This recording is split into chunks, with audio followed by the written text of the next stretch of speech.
आजमगढ़ नाम का एक छोटा सा गांव था। उस गांव के अंदर रानी चिड़िया और उसका पति देव रहता था। तभी देव रानी से कहता है, अरे रानी, मैं जा रहा हूँ काम पर जमींदार जी के पास। तुम अपना ख्याल रखना और घर में साफ सफाई कर लेना समय से। ठीक है जी, मैं साफ सफाई तो कर लूंगी और आपके लिए आज रात को मस्त खाना बनाऊंगी, इसलिए जल्दी आ जाना। इसके बाद देव अपने घर से उड़कर जमींदार जी के खेत की ओर जाने लगता है और जमींदार जी के पास जाकर उतरता है। फिर जमींदार जी से कहता है, अरे जमींदार जी, मैं आ गया हूँ। अब बताइए आपको क्या काम करवाना है आज खेत पर। मैं जल्दी घर जाना चाहता हूँ आज के लिए, इसलिए आप जल्दी बता दीजिए। मैं काम करके घर चला जाऊँगा जल्दी से। अरे एक काम करो, अभी से चले जाओ। मुझे नहीं रखना तुम जैसे मजदूरों को। मैं दूसरे मजदूरों को रख लूंगा तुम्हारी जगह। अब तुम अपने घर आराम से जा सकते हो। अरे नहीं जमींदार जी, मेरा मतलब ये नहीं था। मैं यहाँ पर काम करूँगा और फिर शाम के टाइम जाऊँगा घर। हाँ, लेकिन अब मैं तुम्हें नहीं रखना चाहता। जाओ तुम अपने घर और जाकर सो जाओ। मैंने दूसरे मजदूरों को बुला लिया है। जमींदार जी के मना करने के बाद देव वापस उड़कर अपने घर आ जाता है। रानी वहीं पर खड़ी होती है। तभी रानी देव से पूछती है,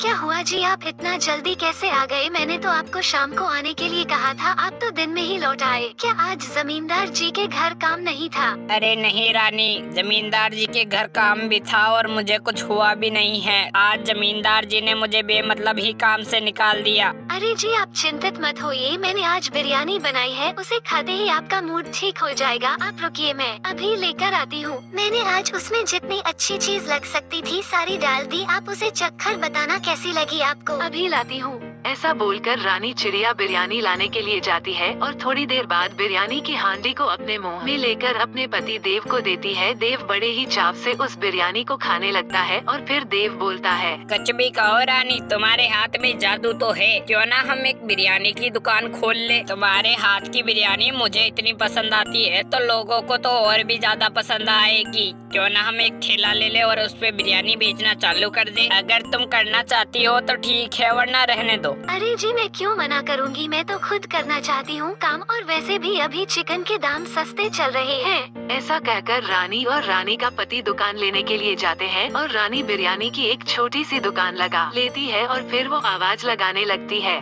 आए जी आए, रानी की बिरयानी खाइए। एक बार आए, अगली बार कहने की जरूरत नहीं रहेगी। मात्र 10 रुपए की बिरयानी है। ऐसी बिरयानी आपको पूरे देश में देखने को नहीं मिलेगी। तभी जमींदार जी का बेटा गोलू वहाँ पर आता है और बिरयानी की दुकान देखकर रानी को कहता है, अरे रानी आंटी, ये बिरयानी कैसे दिए हो? देखने में तो काफी अच्छी लग रही है। जल्दी दो एक प्लेट, मुझे बहुत तेज भूख लगी है। अरे रुको गोलू बेटा, मैं तुम्हें अभी देती हूँ। बिरयानी खाकर बताना कैसी लगी।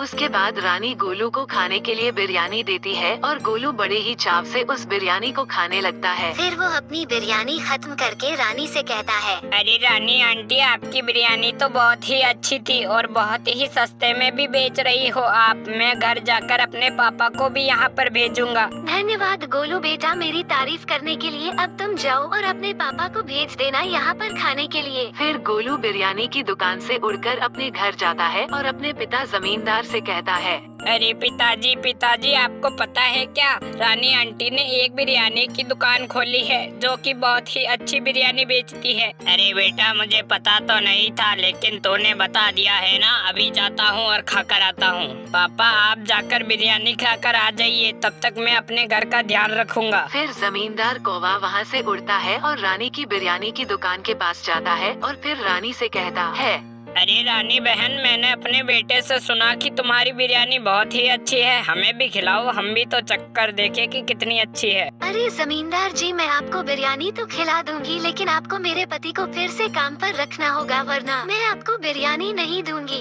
लेकिन तुम्हारे पति को काम पर रखने से पहले मेरी एक शर्त है। अगर ये बिरयानी मुझे अच्छी नहीं लगी तो मैं तुम्हारे पति को फिर से काम पर नहीं रखूंगा, और अच्छी लग गई तो रख लूंगा काम पर फिर से। इसलिए मुझे थोड़ी अच्छी बिरयानी बना कर देना, वरना मैं नहीं तो रखूंगा। अरे जमींदार जी, आप बस चखकर तो देखिए, अगर ना पसंद आए तो मेरे पति को मत रखना।